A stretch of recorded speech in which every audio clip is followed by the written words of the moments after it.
Olá pessoal, eu sou a Tamara, chegamos no 9º capítulo do livro Nosso Lar, Problema de Alimentação. Enlevado na visão dos jardins prodigiosos, pedi ao dedicado enfermeiro para descansar alguns minutos num banco próximo. Lísias anuiu de bom grado. A agradável sensação de paz me felicitava o espírito. Caprichosos repuxos de água colorida zigue-zagueavam no ar, formando figuras encantadoras.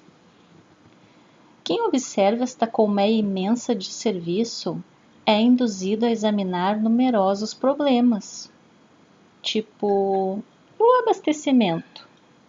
Não tenho notícia de um Ministério da Economia. Aí Lísias fala: antigamente, os serviços dessa natureza assumiam feição mais destacada. Deliberou, porém, o atual governador a atenuar todas as expressões de vida que nos recordassem os fenômenos puramente materiais. As atividades de abastecimento ficaram assim reduzidas a simples serviço de distribuição, sob o controle direto da governadoria.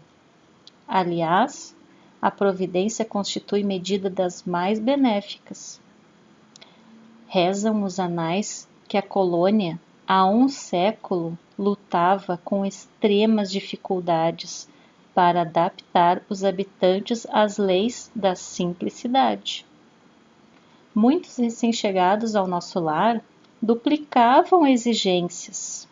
Queriam mesas lautas, bebidas excitantes, dilatando velhos vícios terrenos. Apenas o ministério da união divina ficou imune de tais abusos, pelas características que lhe são próprias. No entanto, os demais viviam sobrecarregados de angustiosos problemas dessa ordem. O governador atual não poupou esforços. Tão logo assumiu obrigações administrativas, adotou providências justas. Antigos missionários daqui puseram-me ao corrente de curiosos acontecimentos. Como Lísias está ali há 40 anos, antigos funcionários que estavam nessa época contaram para Lísias.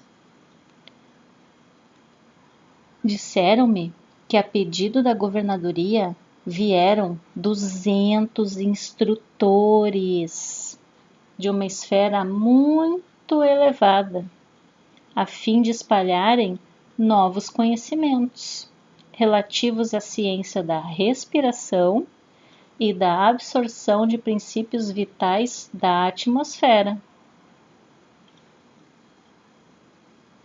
Realizaram-se assembleias numerosas. Alguns colaboradores técnicos de nosso lar manifestavam-se contrários. Não queriam, alegando que a cidade é de transição e que não seria justo nem possível desambientar imediatamente os homens desencarnados, mediante exigências desse teor, sem grave perigo para suas organizações espirituais. O governador, contudo, não desanimou. Prosseguiram as reuniões, providências, atividades durante 30 anos consecutivos.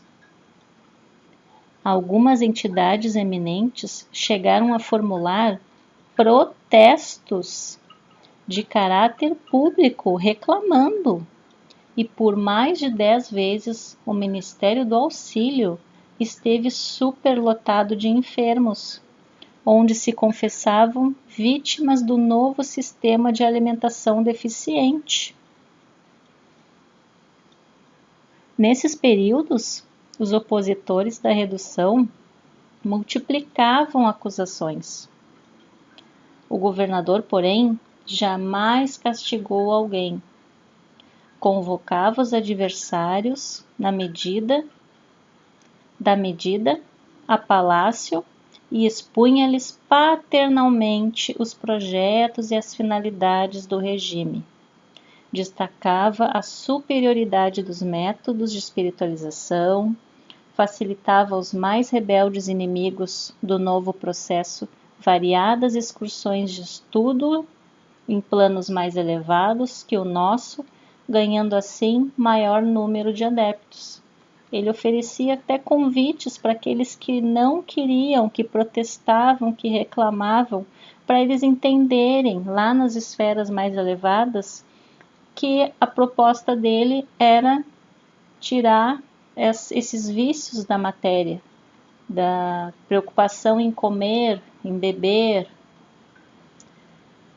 coisas que não precisariam ali num outro plano em nosso lar. E Lísias continua contando. Ante a pausa mais longa, reclamei interessado. Continue, por favor, meu caro Lísias. Como terminou a luta edificante?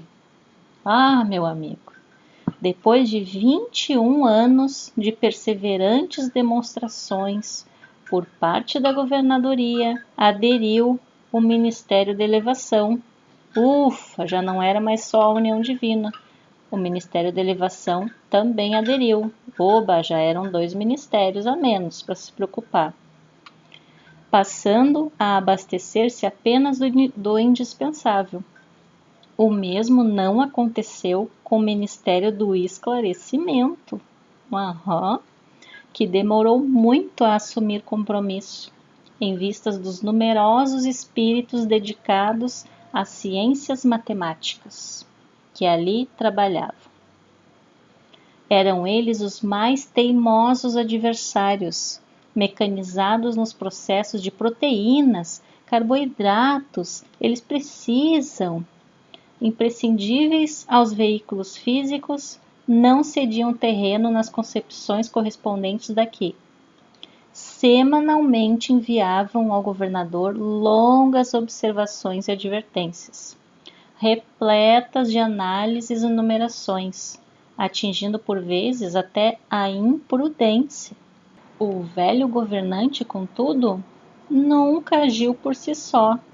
Requisitou assistência de nobres mentores que nos orientam através do Ministério da União Divina. E jamais deixou o menor boletim de esclarecimento sem exame minucioso. Todas as reclamações, petições, cálculos que enviavam para o governador olhava, analisava, conversava com o Ministério da União Divina e respondia e entregava essa devolutiva. Enquanto argumentavam os cientistas e a governadoria contemporizava, formaram-se perigosos distúrbios no antigo Departamento de Regeneração. Distúrbios. Antes era departamento, hoje é ministério. Encorajados pela rebeldia dos cooperadores do esclarecimento, eles estavam vendo que o esclarecimento argumentava, porque sim, porque precisa disso e daquilo, não dá para ser só de ar e respirar e água, não dá. O Ministério da Regeneração foi olhando e aderiu junto com o esclarecimento, assim formando perigosos distúrbios. Encorajados pela rebeldia dos cooperadores do esclarecimento, os espíritos menos elevados que ali se recolhiam entregaram-se a condenáveis manifestações. Sim, condenáveis manifestações.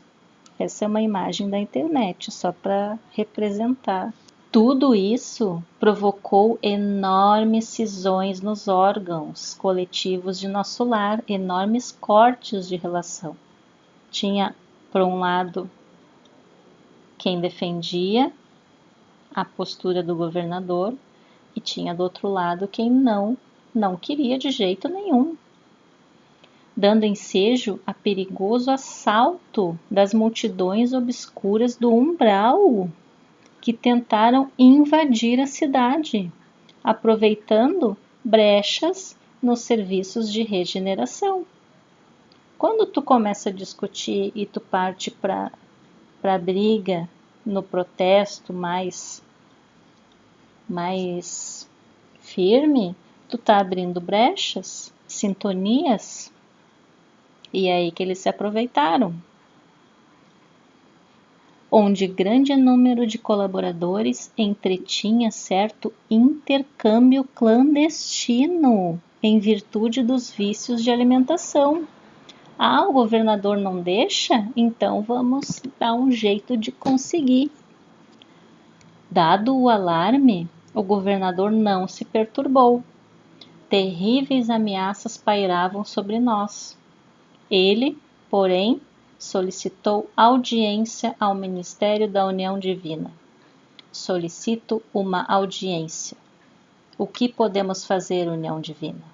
E a União Divina, depois de ouvir o nosso mais alto conselho, ele não tomou nenhuma medida sozinho, nenhuma decisão sozinho, através de conselhos da União Divina, mandou fechar provisoriamente o Ministério da Comunicação, determinou funcionassem todos os calabouços da regeneração para isolamento dos recalcitrantes, advertiu o Ministério do Esclarecimento, que estava sempre enviando notificações, cujas impertinências suportou mais de 30 anos consecutivos, proibiu temporariamente os auxílios às regiões inferiores e, pela primeira vez na sua administração, mandou ligar as baterias elétricas das muralhas da cidade. Aqui está o calabouço, aqui está as muralhas. Para emissão de dardos magnéticos a serviço da defesa comum. Não houve combate, nem ofensiva da colônia, mas resistência resoluta. Por mais de 6 meses, os serviços de alimentação em nosso lar foram reduzidos à inalação de princípios vitais da atmosfera através da respiração e água misturada a elementos solares, elétricos e magnéticos. Ponto. Só isso, por 6 meses. Estão reclamando? Então vamos cortar tudo. A colônia... antes de eu passar para cá, aqui está ele pedindo, aqui está a resposta da União Divina. Achei muito legal isso. Mostra que o governador não toma decisão sozinho, né? Ele tem um conselho para se aconselhar. E o conselho deu uma sugestão bem boa, assim, né? De dar um basta, de botar ordem mesmo. Não é porque um governante está num plano espiritual que tem que ser bonzinho, manso, a maioria que decide. Achei muito legal. A colônia ficou então sabendo o que vem a ser a indignação do espírito manso e justo. Fim do período mais agudo, a governadoria estava vitoriosa. O próprio Ministério do Esclarecimento reconheceu o erro e cooperou nos trabalhos de reajustamento. Houve nesse comenos regozijo público e dizem que, em meio da alegria geral, o governador chorou sensibilizado, declarando que a compreensão geral constituía o verdadeiro prêmio ao seu coração.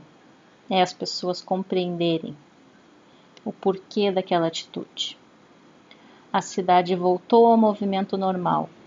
O antigo departamento da regeneração foi convertido em ministério. Desde então, só existe maior suprimento de substâncias alimentícias que lembram a terra nos ministérios da regeneração e do auxílio, só nesses dois, onde há sempre grande número de necessitados.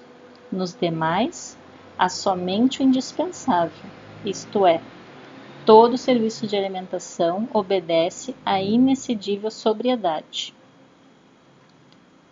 Presentemente, todos reconhecem que a suposta impertinência do governador representou medida de elevado alcance para nossa libertação espiritual. Reduziu-se a expressão física e surgiu o maravilhoso coeficiente de espiritualidade. Palmas para o nosso governador. Lísia silenciou e eu me entreguei a profundos pensamentos sobre a grande lição. E fim do nosso capítulo. Um beijo a todos, fiquem com Deus e boas reflexões.